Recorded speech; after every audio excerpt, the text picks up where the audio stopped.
Que a força poderosa de Deus, dos sagrados orixás, possa nos amparar e nos sustentar, para que essa conversa possa ser luminosa e proveitosa a cada um de nós. Que assim seja.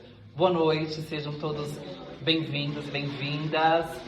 Que essa noite seja de muita energia luminosa a cada um de nós. E vamos agora iniciar a nossa conversa, né? Eu não digo que é palestra, é uma conversa, para que a gente possa refletir um pouco sobre os nossos guias, sobre a nossa vida e o que esses guias trazem, o que essas histórias trazem a nos amparar, a nos despertar para o nosso crescimento espiritual. E de fato, a conversa de hoje, né, a história que eu trago hoje é de um guia espiritual, porque algumas histórias que eu trago são histórias que a gente não sabe se são reais ou não, mas essa nós temos a plena certeza de sim, porque foi contada por um dos nossos guias. E assim, hoje é gira de Preto Velho e início, né? A primeira gira do mês de abril, aonde nós trazemos toda a energia de Pai Ogum.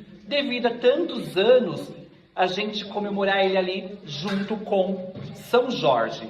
É importante lembrar que nessa casa a gente não faz o sincretismo. Nessa casa nós não realizamos o sincretismo.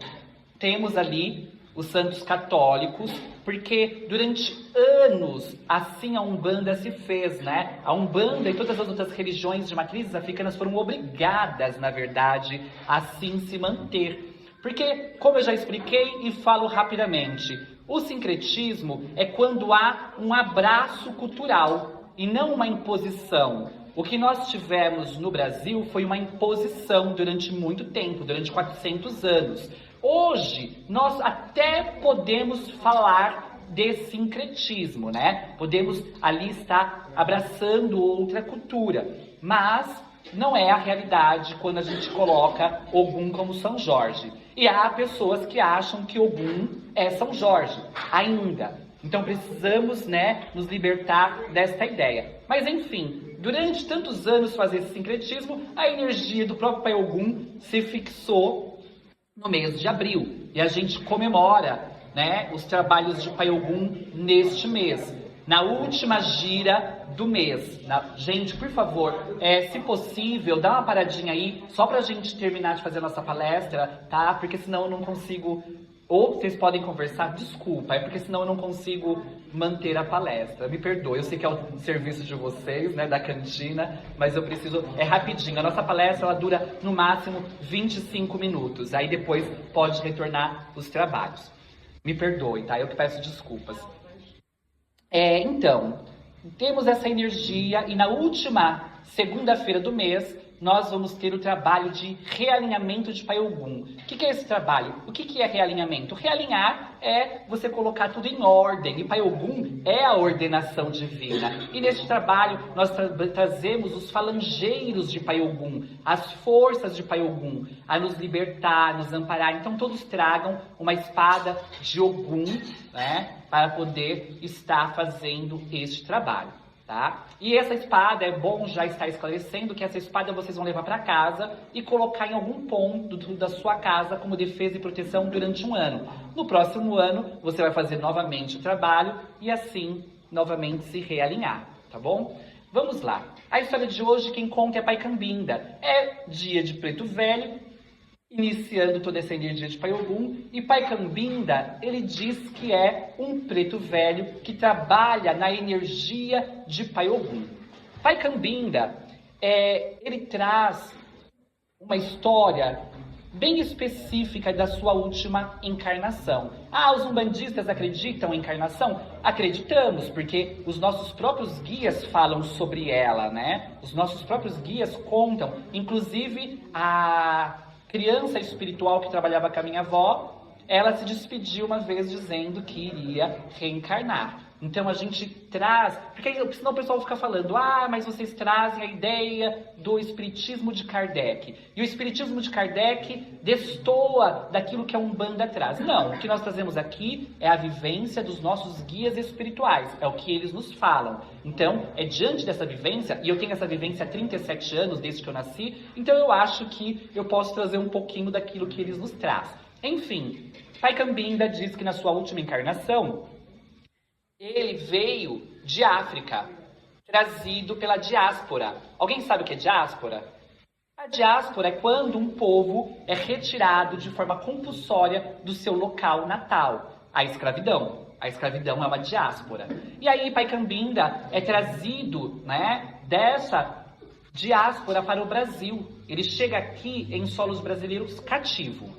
E ele diz que deixa a sua mãe lá em África e vem cativo para o Brasil. Ele não conta muitos detalhes, eu vou contar exatamente como ele nos traz. Chegando aqui, um senhor de engenho o compra, ele vai para a senzala e ali ele permite, esse senhor de engenho permite até que ele constitui, entre aspas, família. Permite que ele tenha ali, entre aspas, porque família, uma família digna jamais poderia crescer em solos cativos, infelizmente, Mas foi a realidade infeliz que o Brasil trouxe através da escravidão. Mas, enfim, ele se apaixona, por uma outra escrava, eles têm filhos. Mas Pai Cambinda diz que esse senhor de engenho tinha uma certa rincha com ele, que ele nunca soube explicar. Um certo, vamos dizer, ranço. Esse senhor não tratava seus escravos de forma amorosa e gentil, Porque houve sim pessoas que com toda a escravidão tratou seus escravos de forma gentil, o que aqui nós não estamos romantizando, porque nem deveria se existir a escravidão. Mas esse senhor de engenho tratava seus escravos de forma não muito amistosa, mas com Pai Cambinda, parecia que ele tinha uma elevação neste sentido, Tinha um certo ranço ainda maior por Pai Cambinda. E diz que deixa ele se unir ali à sua esposa, deixa ele ter filhos. E depois deste tempo, depois que essas crianças vão crescendo, este senhor de engenho, o que ele faz? Ele vende a esposa, de Pai Cambinda e vende as duas crianças, Ele diz que são 2 filhos. As 2 crianças. E é interessante que ele não relata se é um casal, se é 2 meninos, nunca relatou. Mas enfim, são 2 filhos. E aí, Pai Cambinda, obviamente, se ressente ainda mais. Porque ele sempre teve uma alma muito livre, como todos nós nascemos com essa alma livre. E ele queria, se libertar daquela situação. Então ele já era um pouco rebelde neste sentido. E aí, diante desta venda de sua esposa e esses 2 filhos, a sua revolta se intensifica, fica pior. E aí ele começa a ter um monte de movimento contra aquele seu senhor de engenho. E Pai Cambinda, como nossos irmãos africanos, traz a fé nos sagrados orixás, traz a fé no divino e no sagrado, traz a fé ali nos antepassados. E aí, Pai Cambinda sempre disse que teve uma fé muito grande em Pai Ogum, que Pai Ogum o sempre o sustentou desde pequeno, que sua mãe traz essa energia, essa vivência de Pai Ogum ali na vida de Pai Cambinda. E aí, diante de todos esses conflitos, de todas essas aflições, ele fica um pouco sem fé, muito arredio e um pouco sem fé. Aí ele sente que a sua fé se torna abalada, frágil. E aí, em uma bela noite, ele tem um sonho. Ele sonha com a sua mãe. E diz que sua mãe estava irradiando profunda luz, luminosidade. E aí, ele vai reclamar para sua mãe, tudo o que está acontecendo. E a sua mãe, ao invés de simplesmente afagá-lo, acolhê-lo, diz: filho, aonde está a fé que eu lhe ensinei? Eu sei que não tem sido fácil a sua vida, eu sei os seus desabores, eu os acompanho, mas é preciso que você venha agir com fé. É preciso que você venha agir com resignação, porque a vitória vai estar em suas mãos. E aí ele acorda ainda mais preenchido por esta fé. Mas aí você acha que as coisas melhoram? Vocês acham que as coisas vão se deslanchar melhor depois desse sonho, depois dessa força que a mãe dele veio trazer? Não. Ao contrário, esse senhor de engenho acaba perseguindo ainda mais Pai Cambinda. E um dia Pai Cambinda tenta fugir, né? E aí nessa tentativa ele é pego e é morto açoitado. E quando ele chega ao plano ancestral, que é o plano do espírito, que é o plano primordial, quem recebe ele é Pai Ogum. É Pai Ogum que o recebe e diz: filho, você venceu. Aí a gente se pergunta, você venceu o quê? Venceu o quê? Diante dessa tragédia vivida do início ao fim. Mas é porque nós ainda não temos o olhar do espírito. E aqui fica claro, eu não estou romantizando a escravidão. Isso é uma das atrocidades que vivenciamos e que tenho certeza que estamos pagando de forma coletiva espiritualmente. Tenho certeza absoluta disso. Isso é um passado obscuro que não devemos esquecer. Não devemos esquecer para a gente não realizar de novo. Então, qual é o olhar da espiritualidade diante dessa história? Qual é o olhar do próprio Pai Cambinda? É um olhar espiritual. É um olhar de que aquela vida foi mais do que uma questão física apenas. Foi uma labuta do seu espírito. Toda aquela resignação, toda aquela persistência foi despertando o seu espírito para as realidades profundas e eternas. Até mesmo do perdão. Porque ele perdoa. Ele chega a perdoar aquele senhor de engenho. E conta que depois de muitos anos, quem busca o senhor de engenho nas regiões espirituais negativas é o próprio Pai Cambinda. Aí você fala, nossa, mas por que ele perdoa? Por que ele perdoou? Ele perdoou porque ele entendeu que o ódio só o tornaria ainda mais escravo daquele senhor de engenho. Porque não perdoar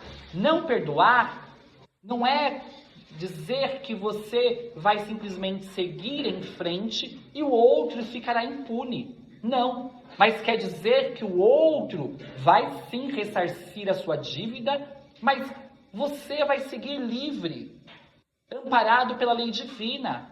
Quando alguém comete qualquer atrocidade contra você, qualquer injustiça contra você, e você perdoa, pode ter certeza que você vai ter créditos com a espiritualidade superior. Você vai ter força viva. As forças divinas vão te sustentar de alguma forma. E você vai se sentir mais leve. Porque o ódio nos aprisiona aqueles que nos feriram. É uma algema. Você ter ódio é a mesma coisa do que você se algemar ao seu algoz. E aí, ao invés de você seguir em frente livre, você só piora a situação. E vou dizer mais, tenho certeza que esse senhor de engenho, ele vai pagar e muito o que ele fez. Mas não necessariamente vai ter vínculo mais com Pai Cambinda. E aí, Pai Cambinda nem precisava ir buscá-lo nas regiões negativas, espirituais. Mas olha o espírito luminoso no qual nós estamos lidando. Olha a complexidade mental e emocional desse espírito, porque não é fácil. Imagine você ver alguém ferindo um familiar seu. Imagine alguém te distanciando de forma compulsória de um familiar seu, te tratando como lixo humano, te açoitando até a morte. Não é fácil perdoar. Eu não sei se eu teria essa condição. Mas fica aqui uma reflexão de que nós podemos sim fazer pequenos movimentos, pelo menos. Porque tem gente que guarda muita mágoa na vida. Tem gente que tudo se magoa. Tem gente que tudo guarda rancor. E aí depois fica repleto de câncer. Porque hoje a ciência nos mostra que a vida mental e emocional negativa, ela nos traz profundos desalinhos orgânicos. Não adianta. Então nós precisamos ter uma vida mental e emocional mais leve. Nós temos essa necessidade. Então vamos aprender com os nossos guias. Umbanda é vivência diária. A gente aprende com os nossos guias ali na conversa, na fala. O problema, sabe qual é? O problema é que a gente às vezes está tão preocupado com os nossos problemas, tão focados em resolvê-los, que a gente não tem uma escutatória para aquilo que os guias nos trazem.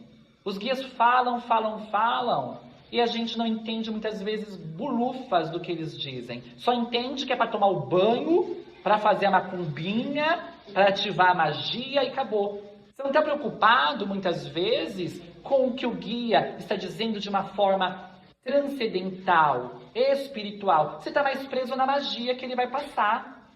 Não podemos, não devemos ficar atentos. E isso acontece muito. E não fica aqui a nossa crítica.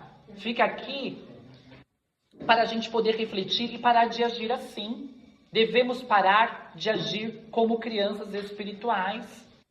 Eu vejo pessoas que passam com os guias, aí depois chegam em mim e falam, eu não entendi o que o guia falou. O guia falou isso. E pode ser de outro guia, não precisa nem ser o meu. Mas o guia falou isso. Eu não entendi.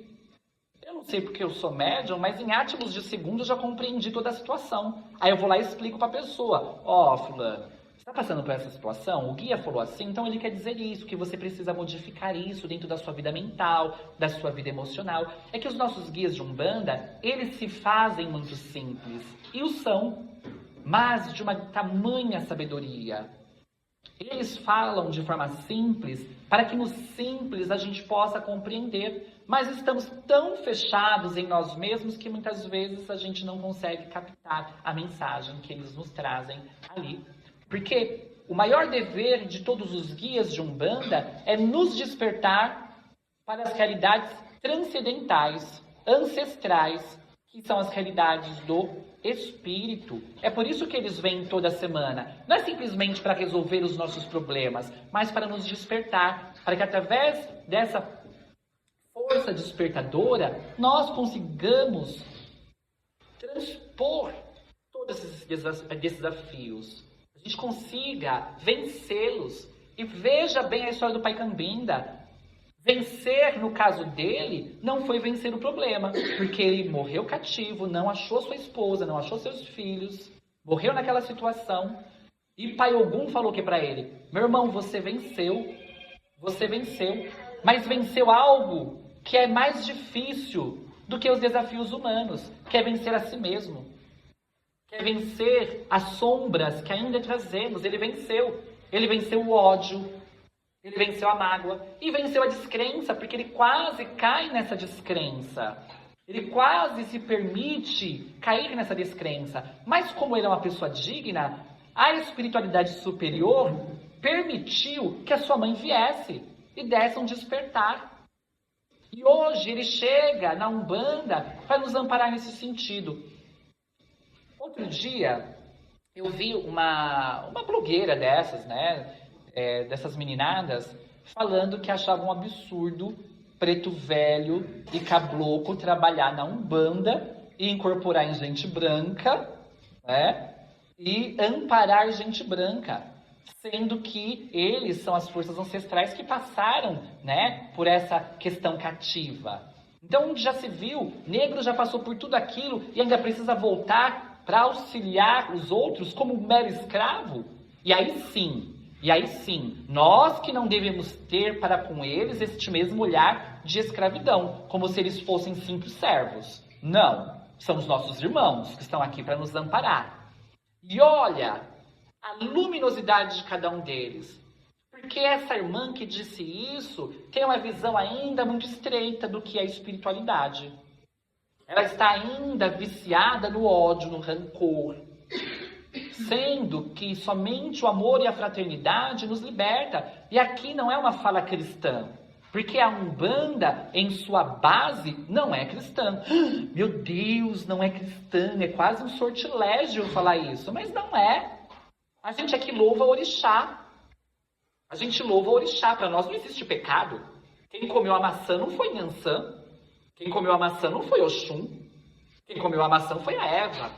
É outra história, outra realidade de se pensar. E não quer dizer que somos melhores nem que somos piores, apenas diferentes. E respeitamos, porque a Umbanda, ela traz essa força ancestral dos bantus. Nós somos bantus, né? Nós somos bantus, é ótimo, mas que bom seria. Mas nós trazemos essa ancestralidade dos bantus, que tem fundamento religioso há mais de 10 mil anos, antes mesmo do cristianismo, e que já tem essa gentileza. Nós, já que nós estamos falando dos nossos negros, de toda essa movimentação, nós temos que lembrar que o povo banto era um povo que estava numa regiãozinha pequena de África e se expandiu por aquele continente gigantesco. E sabe como aquele povo conseguiu se envolver com outros povos africanos? Através da gentileza, através do acolhimento, de acolher aqueles povos, de levar cultura e absorver cultura. E aí quando a gente chega aqui na Umbanda, que tem baiano, preto velho, caboclo, marinheiro, cigano, não é à toa. É o resgate dessa ancestralidade que acolhe todos os povos. E aí, se você pegar isso, eu estou falando de história, não estou falando de religião. Se você pegar a história do povo banto, do povo africano, eles não guerreavam. Não existe este movimento da Europa. Por isso que quando o europeu chega lá, consegue escravizar. Porque chega com arma de fogo. Não era este movimento que os bantus tinham. Eram movimentos de gentileza. Então, essa gentileza, este amor e essa fraternidade não falada, mas vivida, é a Umbanda. Aí você fala, mas se assemelha com o cristianismo. Hoje vocês têm Jesus ali no Congá. Sim, porque os nossos ancestrais espirituais entenderam que a mensagem do Cristo, ela é universal. A mensagem do Cristo, a gente encontra a mesma mensagem no hinduísmo e em tantas outras religiões, inclusive no povo banto, porque é a mensagem do amor e da fraternidade, da gentileza, do acolhimento. Com uma diferença. E não, aqui nunca fica a minha crítica, com uma diferença. Muitas vezes as outras religiões falam mais do que realiza. E não é o objetivo da Umbanda. A Umbanda tem que mais realizar do que falar. E falar realizando. Porque é assim que os nossos guias trabalham. Amparando, auxiliando, não cobrando absolutamente nada. Então, a Umbanda é isso. É luminosidade, amor. É gentileza, é acolhimento. Então nós devemos nos despertar para isso. E era isso que Pai Cambinda trazia dentro de si, quando chega aqui, em solos brasileiros. E é isso que ele acaba quase se perdendo, né? E aí, diante de todo aquele desalinho que ele viveu, ele conseguiu superar. Por isso que Ogum fala, você venceu a si mesmo, você venceu, meu irmão. Você venceu. Venha para o nosso lado. E hoje ele nos traz essa mensagem, para que nós possamos nos despertar cada vez mais. Então, vamos nos melhorar. Vamos melhorar os nossos pensamentos, os nossos sentimentos, vamos nos libertar de mágoa, de rancor e vivenciar essa luminosidade que a espiritualidade nos traz. Muito axé, muito equilíbrio e muita luz.